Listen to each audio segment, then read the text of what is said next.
Okay, magandang araw muling makbabayan at magandang gabi pala, gabi na no? At kakatapos na ng hearing kanina na may Blue Ribbon Committee sa pangunguna ni Senator Marcoleta. Merong part doon mga babayan na medyo nag-init ang ulo ni Senator Raffy Tulfo no? Dahil sa oras siguro na binibigay ni Marcoleta at nagkasagutan sila mga babayan. Medyo mainit to, mabuti na lang mga babayan to si Marcoleta, medyo kalmado lang no?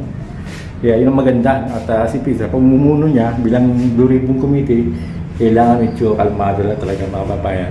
Kaya ito, magandang hearing kanina, pakinggan natin, bukod sa may ng ulo ni Raffy Tulfo, ay may mga part doon na kung saan talagang ginisa yung mga ibang contractor dito mga babayan. Ito, pakinggan po natin itong video na to ng hearing kanina sa may Senado. Let's go. Mr. Chair, excuse me. Mr. Chair, because the last time I was here, I was only allowed 2 questions by you. And yet, mga kasamahan ko rito, bilang respeto sa mga kasamahan ko, they were allowed na 1 to sawa. Dapat maging fair ka, Mr. Chair. Pag sinabi mong 2 questions, 2 minutes talaga, you have to stick with it. You're not being fair, Mr. Chair. I am fair kasi nandito ka sa... No, kasi nung last time, sabi mo sa akin 2 questions lamang. Sabi mo 1 question. Sabi ko, tinitipid mo ako, sabi mo 2 questions. And now, pinapayagan mo kahit na ilang questions. Be fair, Mr. Chair.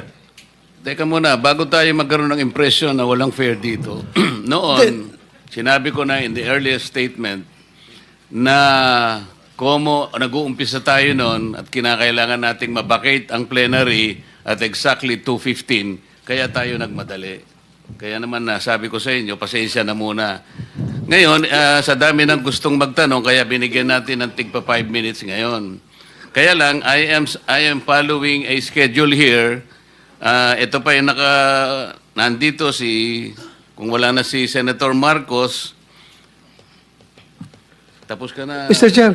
Mr. Chairman, I made a motion, Mr. kay Chairman. Senator I have a pending motion, Mr. Chair. I second the motion. And Hindi duly kasi seconded, Mr. tapusin Chair. muna natin yung bitin na kasi hindi tayo, na para tayo nagpapatintero, Madam Coa eh. Ang tinatanong napakasimple lang, paano nyong inaudit yung ghost? Bago po bayaran ng COA yan, pipirma ang resident auditor. Pati yung area auditor ninyo, meron kayong area director eh. Ibig nyo sabihin na bayaran ito nung walang pumirma na auditor? Your Honor, ganito po yung procedure natin. Wala na po tayong pre-audit, kaya po ang nagbabayad ay ang pumipirma na lang po. Wala akong pakialam sa pre-audit. I'm not asking you about the pre-audit. Meron kayong post-audit eh. Yes, Your Ito Honor. nangyari, ghost project eh. Opo. Tapos na tapos pero walang nangyari. Ang tinatanong namin sa'yo, sino ang pumirma? Bago mapirmahan yun, merong certificate of acceptance, merong certificate of completion, pipirma ang resident auditor. Hindi po pipirma ang resident Anong gagawin ng auditor, Your COA? Honor. Post-audit nga lang po. Kaya po... Ano nga yung post-audit? In your charter, Opo. magkaintindihan tayo. Ito yung inyong charter, sample of services listed in COA Citizens Charter. Financial audit, performance audit, compliance audit, fraud audit, special audit, notice of disallowance, notice of charge, notice of suspension. Among these, alin ang akma doon sa performance ng contract? Opo. Nasaan kayo? Papasok po siya sa compliance, sir. Sus Mariosep, Opo. wala nga compliance eh. Ganito po, Your Honor, marami pong observation ng mga auditors natin pagdating po sa compliance nila sa procurement. Sinong mag-a-avail ng compliance? Hindi Sino pa- yung auditee? DPWH po sa case po natin ngayon, Your Honor. So anong nangyari? Marami pong observation ng mga auditors natin, sir, pagdating po sa compliance nila ng 9184. Kapag ba ang chairman mismo ang pumunta rito, he can present better questions than you, answers than you? Pareho lang din po yung isasagot, Your Honor. Kasi ganun Pareho po ang yung proseso isasagot? natin. Opo. O, sandali lang. Let us follow the... Mr. Chair. Mr. Chairman, Mr. Chair. I'm now being tempted to raise a point of order, Mr. Chairman. I made a motion, duly seconded, Mr. Chairman. kasi nga kung... To subpoena, Mr. Yeah. Chairman, today, Mr. Chairman, I'm asking it today because they said they if that will fix it help us, today. okay. Any second? Yeah, it was already seconded, Mr. Oh, there's a motion and there's second. The motion is approved. Then let's Thank you, continue Mr. with the questioning. Mr. Chair. Sir, kasi yung 5 minutes ko, maraming sumingit.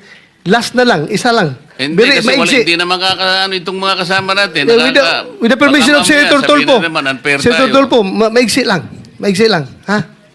Di ba, Mr. Chair? Kasi ako ang sabi ng, susunod? Mr. Chair, sabi ng kuwa, Teka muna, with the permission of Senator Tulfo. okay lang? Clarification, Mr. Chair. Akala ko po ako yung Oo nga, kasunod kayo na po ang ni susunod. Senator Kaya De La lang, ang Rosa. daming ayaw pang bumitaw. Wala Hindi, tayong hindi. mga- Hindi ho, Marami naghihintay kayo naman po last ako. na to, last. Tinatanong ko Oh, lang po yung last. sequence. And then Salamat, last, Mr. and then Chair. Senator Risa. Salamat, Mr. Chair. Pagkatapos wala na si Senator Amy, Senator Rapi. Yeah. Sandali lang, ikaw na muna. Thank you, Mr. Chair. Mr. Chairman, considering that this representation is part of the leadership, Okay. Priority, can we find priority, out, Mr. priority. Chairman, Okay. the list of... Last question, then Senator Risa. Wala na si Senator Marcos, Senator Joel, Senator Rapi, Senator Robin, magkano ka? Senator Robin. And then Senator Mark. Okay, in that order. Thank you, Mr. Chair. Proceed, sir, proceed. Ma'am Kuwa, sabi mo kanina, kaya hindi pa kayo nakapag-file ng kaso dahil itong mga ghost projects na ito ay 2025 nangyayari. Am I correct? At you need time para... Sir, for Makapagpel ka- clarification, isa po doon sa mga ghost projects na na-mention, sir, ay 2025. Pero sa iba po, hindi ko po masigurado kung anong taon. Okay, ganito. According to CUA Annual Audit Report 2023, 2023 ito, it was observed that various infrastructure projects with aggregate cost of 5.716 billion were declared as 100% complete on the report on publicized government programs, projects, and activities, and project status monitoring reports of DPWH implementing offices despite the deficiencies or defects noted upon actual inspection and validation thereof. Ibig sabihin po, sa regular annual audit ng CUA, nakikita na ang mga mali-maling report ng District Engineering Office ng DPWH.